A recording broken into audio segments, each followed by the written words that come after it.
just using an old CD. You can fully restore a worn step. Drill bit back to like new condition. Hello everyone. Today I'm going to walk you through each step to bring this drill bit back to life.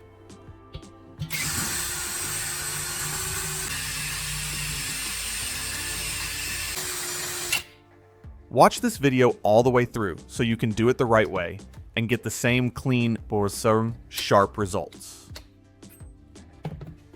Pay close attention to the details, because the technique matters. Set the drill bit aside for a moment and start with the most important part, the sharpening surface. Take 2 old CDs and a sheet of 1000 grit sandpaper. This grit is fine enough to restore the cutting edge without damaging the metal. Place the CD on top of the sandpaper and trace a circle around it. Keep your hand steady so the line stays accurate.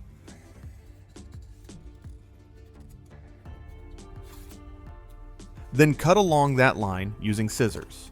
Move slowly and keep the edge clean so the sandpaper matches the disc perfectly. If the edges are uneven, the sharpening surface will not be consistent, and that will affect the final result. Apply super glue and bond the 2 CDs together on their label sides.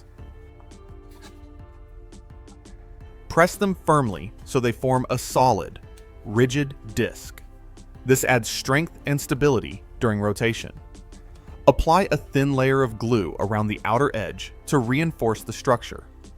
Once the glue starts to set, place the cut sandpaper onto the surface of the disc. Align it carefully. Press from the center outward to remove any air pockets.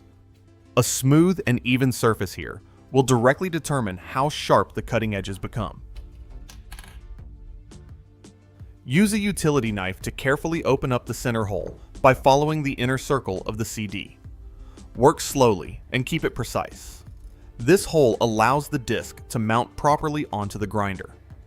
At this point, you now have a simple but highly effective sharpening disc. The CD maintains a flat and stable angle, while the sandpaper does the actual cutting work. Move to the grinder and remove the safety guard using a screwdriver. Take your time and avoid damaging any threads or parts. Mount the CD disc onto the spindle and tighten it securely. Give it a quick spin by hand to check balance. If it wobbles, adjust it before turning the machine on, because any imbalance at high speed will affect the sharpening angle and consistency. Build a simple support frame using a flat wooden board and 2 small wooden strips. Position them parallel and secure them with screws. The structure does not need to be complex, but it must be stable.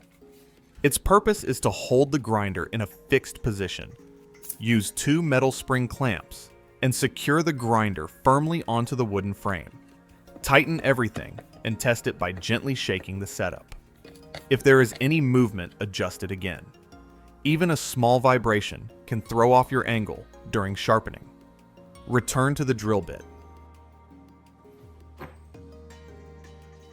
Before sharpening, clean the surface using sandpaper to remove rust and debris.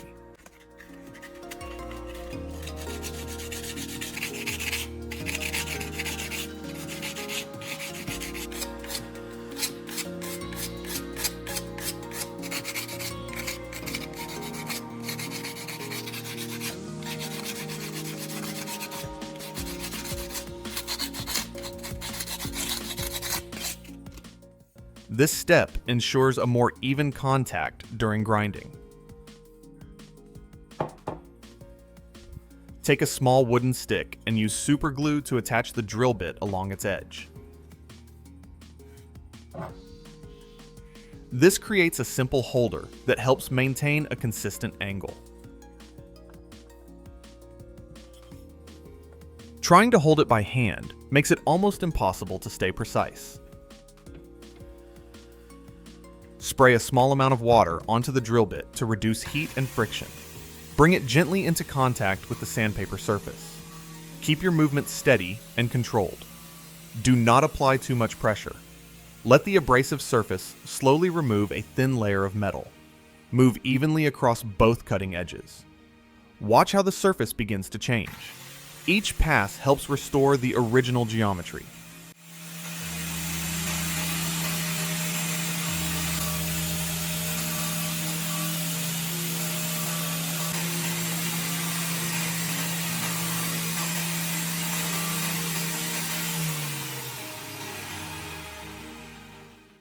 After finishing one side, remove the drill bit and clean off the glue. Inspect the edge closely. You will notice it looks cleaner and sharper. If you've tried something similar or have your own useful technique, post it in the comments so others can use it too. The job is not finished yet. Repeat the same process on the opposite side. Maintain the same angle and pressure so both sides remain symmetrical. This symmetry is critical because it determines how smoothly the drill bit will cut.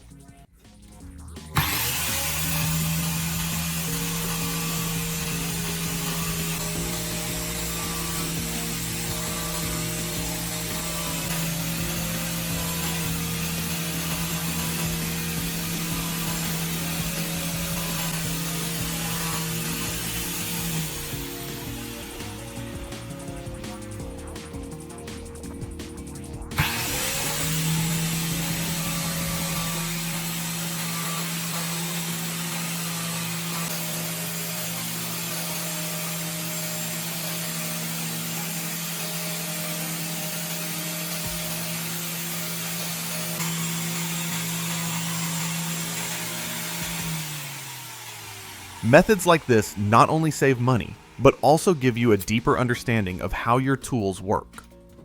When you learn how to control angle and contact, you can restore many types of cutting tools. The tip may still appear slightly dull. Turn on the grinder and lightly touch the tip against the sandpaper. Use very light pressure and keep the angle steady.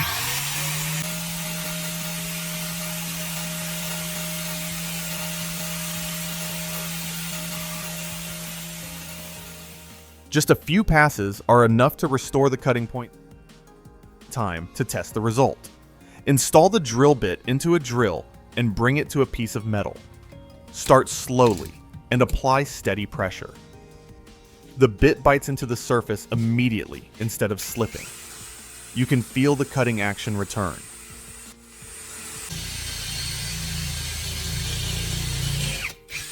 The cutting edges are sharp again, the angle is correct, and the performance is close to new. All of this was done using simple materials that are easy to find at home. Move to a piece of wood and continue drilling.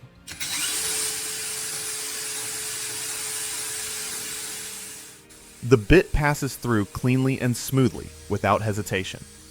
Looking back at the process, what started as a worn and nearly useless drill bit is now fully restored.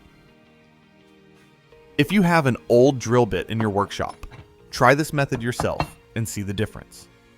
Share your results so others can learn from your experience.